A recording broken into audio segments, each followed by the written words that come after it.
नमस्कार दोस्तों, आप सभी का स्वागत है मेरे YouTube चैनल PLS पर। आशा करता हूं कि आप सब स्वस्थ होंगे, मस्त होंगे और ज़बरदस्त होंगे। आज की इस वीडियो में हम लोग ओलंपिक पर आधारित कुछ मोस्ट एक्सपेक्टेड क्वेश्चंस देखेंगे जो हमारे GS पोर्शन में आएगा। आज की इस वीडियो को हम लोग शुरुआत करने से पहले मैं आपको बताना चाहूँगा कि डिस्क्रिप्शन बॉक्स में एक लिंक दिया गया है जिसमें हमारे पिछले वीडियोज़ के लिंक है। तो अगर आपने अभी तक उन वीडियोस को नहीं देखा है तो जाकर एक बार देख लीजिएगा। उनमें सबसे इम्पॉर्टेंट जो अभी हमने ओलंपिक पर आधारित शुभम सर के द्वारा वीडियो दिया गया था वो है, जिसमें ओलंपिक की सारे इतिहास से लेकर के अभी करंट अफेयर से रिलेटेड जो क्वेश्चन बनेंगे उनके बारे में दिया गया है। तो चलिए इस वीडियो की शुरुआत करते हैं। तो इसमें हम लोग का सबसे पहला क्वेश्चन क्या दिया गया है कि यह कौन से क्रम का ओलंपिक था, अर्थात कि जो टोक्यो 2020 अभी ओलंपिक हुआ है वो कौन से क्रम का ओलंपिक था, ये पूछा गया है। तो इसमें हम लोग देखते हैं ऑप्शन क्या क्या दिया है, 31वां, 32वां, 33वां और 34वां। तो इसमें आपका आंसर हो जाएगा 32वां क्रम का ओलंपिक था। इसकी शुरुआत हमारा 128 साल पुराना गेम है ये, जो सबसे पुराना गेम कहलाता है। ठीक, तो इसकी शुरुआत 1893 सन के आसपास में हुई थी और उसमें अगर 128 जोड़े तो अभी 2021 आएगा। ठीक है, इसके बाद इसी में दूसरा क्वेश्चन ये देख लेते हैं। तो इसमें क्या दिया है कि 2020 ग्रीष्मकालीन ओलंपिक जो टोक्यो में आयोजित हुआ उसका आधिकारिक शुभंकर क्या है। ऑप्शन दिया है रियो टानीगुची, मिराई तोवा, सोमैती, फेई। तो इसका आंसर आपको हो जाएगा मिराई तोवा। ठीक है, इसमें तीसरा ऑप्शन दिया है सोमैती। ये किसके लिए शुभंकर निर्धारित किया गया है, तो इसे हम लोग का अभी जो पैरा ओलंपिक होने वाला है अगस्त में, उसके लिए इसको निर्धारित किया गया है। इन दोनों को निर्धारित करने वाला कौन था, तो रियो टानीगुची नाम का जो इंसान है वो इनको निर्धारित किया गया है कि मिराई तोवा ओलंपिक के लिए होगा और जो सोमैती है वो आपका पैरा ओलंपिक के लिए होगा। इसके बाद अगले क्वेश्चन को देखते हैं। तो इसमें क्या दिया है, 2024 का ग्रीष्मकालीन ओलंपिक ये कहाँ होने वाला है, ये पूछा गया है। तो इसमें ऑप्शंस क्या क्या दिए हैं कि टोक्यो जापान में, पेरिस फ्रांस में, बीजिंग चाइना में या लॉस एंजलिस USA में। तो इसका आंसर आपको हो जाएगा कि पेरिस फ्रांस में। 2024 का जो ग्रीष्मकालीन ओलंपिक है वो आपका पेरिस फ्रांस में होने वाला है। अब इसके बाद अगर इससे संबंधित हम लोग और क्वेश्चन देखें तो इसके जो आगामी ओलंपिक हैं उनके मैं आपको डेट और इस स्थान को बता देता हूँ। तो इसके जो डेट हैं वो क्या क्या है कि 2020 का जो टोक्यो ओलंपिक हुआ वो अभी हुआ। इसके बाद 2022 में बीजिंग में होगा, वो आपका क्या विंटर ओलंपिक होगा। इसके बाद 2024 में पेरिस में होगा, पेरिस फ्रांस में, वो ग्रीष्मकालीन ओलंपिक होगा, समर ओलंपिक। इसके बाद 2026 में आपका कहाँ होने वाला है, मिलान कार्टिवा, ये नाम से आपका एक जगह है मिलान कार्टिवा। तो ये कहाँ है, इटली में है, यहाँ होने वाला है। इसके बाद 2028 में लॉस एंजलिस में होने वाला है जो USA में होगा। ठीक है, ये क्या होगा, समर ओलंपिक होगा। और इसके बाद 2032 ब्रिस्बेन में, ऑस्ट्रेलिया के ब्रिस्बेन नामक एक स्थान है, वहां 2032 में ओलंपिक होने वाला है। तो चलिए अब हम लोग आगे क्वेश्चन की ओर बढ़ते हैं। तो अगले क्वेश्चन में क्या दिया गया है कि पहलवान बजरंग पुनिया ने 65 किलोग्राम वर्ग में कांस्य पदक जीता है, तो ये कौन से राज्य से है, ये पूछा गया है। तो इसमें ऑप्शन क्या क्या दिया गया है कि हरियाणा, पंजाब और दिया है हिमाचल प्रदेश और महाराष्ट्र। तो इन चारों में से कौन से राज्य से हैं, तो अधिकतर जो ऐसे खिलाड़ी रहते हैं जो हमारे देश में जो पहलवानी से रिलेटेड रहते हैं वो अधिकतर आपका पंजाब और हरियाणा राज्य से रहते हैं। तो इसमें आपका आंसर हो जाएगा हरियाणा राज्य। ठीक है, इसके बाद हम लोग ओलंपिक 2020 से रिलेटेड कुछ फैक्ट जान लेते हैं कि इस बार का जो ओलंपिक हुआ था उसमें 5 नए खेल को शामिल किया गया था, surfing, skateboarding, sports climbing, karate और बेसबॉल या सॉफ्टबॉल। इस बार का जो ओलंपिक था उसमें जो आदर्श वाक्य दिया जाता है फास्टर, हायर, स्ट्रॉन्गर को, उसको बदल करके faster, higher, stronger and together इसमें अपडेट किया गया है। और ओलंपिक 2020 में जो खेल में खिलाड़ी भाग लेते हैं उसमें सबसे कम उम्र की जो खिलाड़ी थी वो सीरिया की हैड जाजा थी, जबकि सबसे उम्र दराज खिलाड़ी ऑस्ट्रेलिया की मैरी हॉना थी। दोनों ही खिलाड़ी एथलीट से संबंधित है। छठवां क्वेश्चन को देख लेते हैं। तो छठवां क्वेश्चन में क्या दिया है कि टोक्यो 2020 जो ओलंपिक हुआ उसमें जो भारतीय तैराक है वो कौन ऐसा तैराक है जो क्वालिफाई हुआ है। तो उसका ऑप्शन में दिया है, क्या क्या दिया है, साजन प्रकाश, माना पटेल, भवानी देवी और आशीष टोकस। तो इसमें से आपका आंसर क्या हो जाएगा, साजन प्रकाश। ठीक है, ये आपका टोक्यो 2020 ओलंपिक में भारतीय तैराक, इकलौता भारतीय तैराक है जो आपका क्वालिफाई हुआ था। इसके बाद अगला क्वेश्चन को देखते हैं, 7वां क्वेश्चन। इसमें क्या दिया है, तमिलनाडु के Mariyappan T Tokyo para Olympic में ध्वजवाहक होंगे, वह किस खेल से संबंधित है। तो अभी टोक्यो ओलंपिक हुआ, अब इसके बाद टोक्यो का पैरा ओलंपिक गेम होने वाला है। वो कब से कब तक होगा, आपका 24 अगस्त से 5 सितंबर तक का होने वाला है। तो इसमें आपका तमिलनाडु का जो मरियप्पन टी नाम का जो खिलाड़ी है वो ध्वजवाहक होंगे, वो किस खेल से संबंधित है ऐसा पूछा गया है।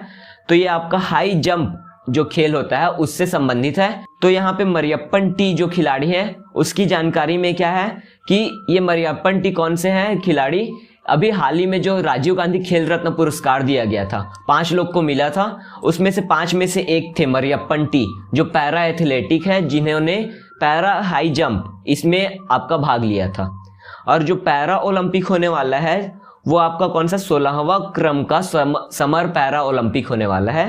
ठीक है, कब से कब तक, 24 अगस्त से लेके 5 सितंबर तक का चलेगा। कहाँ चलेगा, जापान के टोक्यो में।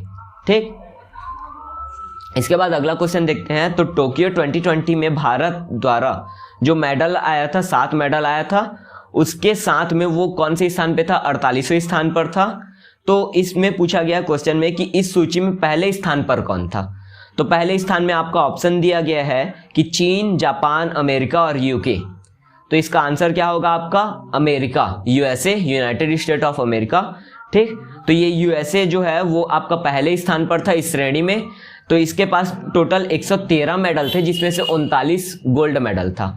दूसरे स्थान पर चीन आया था, चीन ने आपका कितना मेडल लाया था, 88 मेडल लाया है टोटल, जिसमें से 38 गोल्ड मेडल है। और तीसरे स्थान पर थे जापान, जिसने टोटल कितना मेडल लाया, 58 मेडल लाया है, जिसमें से 27 गोल्ड मेडल है। ठीक, इसके बाद एक ये क्वेश्चन देख लेते हैं। इसमें क्या दिया है कि ओलंपिक में जो गोल्ड मेडल होता है उसका वजन कितना होता है, ये पूछा गया है। तो इसमें ऑप्शन दिया है कि 550 ग्राम, 500 ग्राम, 450 ग्राम और 556 ग्राम। तो इसका आंसर आपका क्या होगा कि जो गोल्ड मेडल होता है वो 556 ग्राम का होता है। ठीक, अब इसके और डिटेल को देखते हैं। तो जो गोल्ड मेडल होता है वो कितना, 556 ग्राम। सिल्वर मेडल का जो इसमें ऑप्शन दिया है 550 ग्राम का, वो होता है। ठीक है, तो सिल्वर मेडल का वजन कितना होता है, 550 ग्राम। और अगर यहीं पे हम लोग ब्रॉन्ज मेडल की बात करें तो उसका वजन कितना होता है, 450 ग्राम। ठीक, और इसके बाद इसका अगर थिकनेस की बात करें तो जो मेडल रहता है वो गोल्ड रहता है, और ऐसे देखेंगे तो उसका जो थिकनेस रहता है अर्थात मोटाई, वो कितना रहता है, 7.7 mm, इतने साइज का उसका थिकनेस रहता है।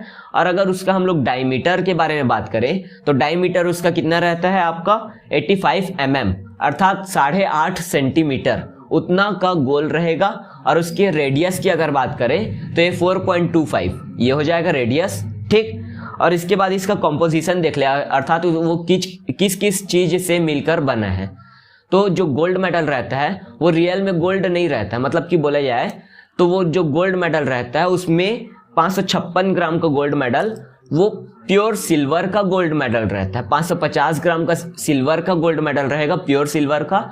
उसके ऊपर में 6 ग्राम का गोल्ड का प्लेटिंग होता है। ठीक, और इसके बाद जो सिल्वर मेडल रहता है वो सिल्वर मेडल प्योर सिल्वर का रहता है। और जो ब्रॉन्ज मेडल रहता है वो किसका रहता है, ब्रास का रहता है। ब्रास मतलब पीतल। पीतल किस किस चीज से बनता है, कॉपर और आपका जस्ता से मिलकर बनता है। इसके बाद अगला क्वेश्चन को देखते हैं। तो इसमें क्या पूछा है कि 2020 टोक्यो ओलंपिक में भारत की ओर से ध्वजवाहक कौन थे। तो कोई भी जब खेल होता है तो वहां पे हम लोग भारत की ओर से खिलाड़ी भेजते हैं। इस बार कितना, 119 खिलाड़ी भेजा गया था। तो 119 खिलाड़ी जब वहां पे ग्राउंड में एंटर करेंगे तो उनको एक ध्वजवाहक की जरूरत होती है, जो सामने में खड़े होकर आपका भारत का झंडा ऐसे लहराएंगे। तो वैसा जब झंडा लहराने के लिए जो ध्वजवाहक रहते हैं उनके लिए पहले से निर्धारित किया जाता है कि कौन खिलाड़ी ध्वज को पकड़ेगा। तो उसमें इस बार जो आरंभ में ध्वजवाहक थे उसका ऑप्शन में पूछा गया है, वही पूछा गया है क्वेश्चन में। तो ऑप्शन में दिया है मैरी कॉम, मनप्रीत, नीरज चोपड़ा और ए बी दोनों। तो इसका आंसर आपका हो जाएगा चौथा ऑप्शन, ए और बी दोनों, अर्थात मैरी कॉम और मनप्रीत, ये जो खिलाड़ी हैं ये दोनों खिलाड़ी आपका ध्वजवाहक रहे थे इसमें आरंभ में। ठीक, जब एंटर किए हैं जो खिलाड़ी हमारे थे वो जब एंटर किए तो वहां पे ध्वजवाहक का काम मैरी कॉम और मनप्रीत ने किया। और अंतिम दिन अर्थात 8 अगस्त के दिन जो अब जब वापसी होना है तो वापसी में भी ध्वजवाहक करते जाएंगे। तो ध्वजवाहक कौन था, तो बजरंग पुनिया, ये आपका ध्वजवाहक थे अंतिम दिन में। इसके बाद अगला क्वेश्चन देखते हैं। तो इसमें क्या दिया है कि नीरज चोपड़ा जिन्होंने गोल्ड मेडल जीता वो कौन से राज्य से संबंधित हैं। तो इसके ऑप्शन में दिया है कि पंजाब, हिमाचल प्रदेश, हरियाणा और महाराष्ट्र। तो इसका आंसर आपका क्या हो जाएगा, ऑप्शन सी हरियाणा। हरियाणा में कौन से डिस्ट्रिक्ट, तो पानीपत डिस्ट्रिक्ट से।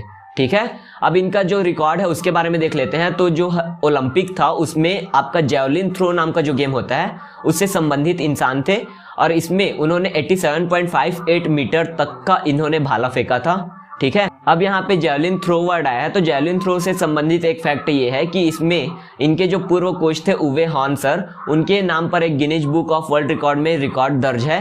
क्या रिकॉर्ड है कि 104.8 मीटर तक का भाला फेंकने का सबसे हाईएस्ट रिकॉर्ड है। ठीक, जेवलिन थ्रो से संबंधित एक फैक्ट ये भी है कि नीरज चोपड़ा सर ने जो गोल्ड मेडल है वो कब जीता था, 7 अगस्त को जीता था।